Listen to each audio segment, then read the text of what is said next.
amati mbégteeg bànneex di ànd ak yéen ñu tawlu ci 5M TV Sénégal jërë ngeen jëf.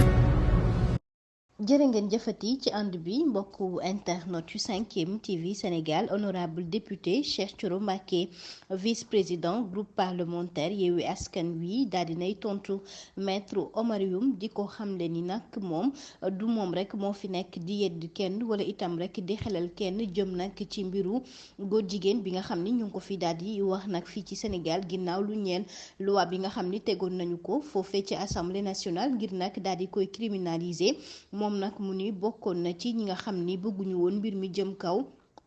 ginnaaw nag ñoom ñoo yore woon majorité bi foofee ci assemblée nationale bëgguñu woon benn yoon kon ñu voté ko dañ ko bloqué woon loi boobee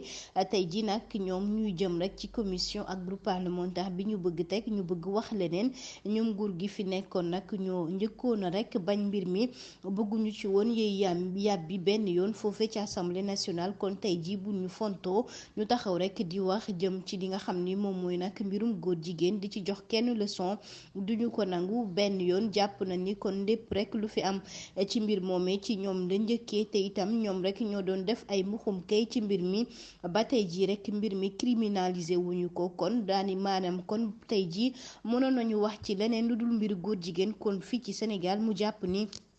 moom mi nga xam ni nag juriste de formation la avocat la mënoon rek daal di wax ci li nu mel ginnaaw rek bañ ca waree wax bu yàgg ak loi bi nga xam ni tegoon nañu ko fi ndax ñoom ñoo nekkoon majorité foofee ci assemblée nationale nag mu ni tey jii du ñoom ñooy génn wala sax Oumar Youm du moom mooy génn kon di yedd kenn di jox kenn leçon jëm nag ci loi bi nga xam ni nag dañ ko fi tegoon ngir rek mbirum góor jigéen dootuñu ko fi waxati fenn ci Sénégal itam du bokk benn yoon suñuy ay mbir ndax suñu diine nanguwu ko te itam société bi nanguwu ko.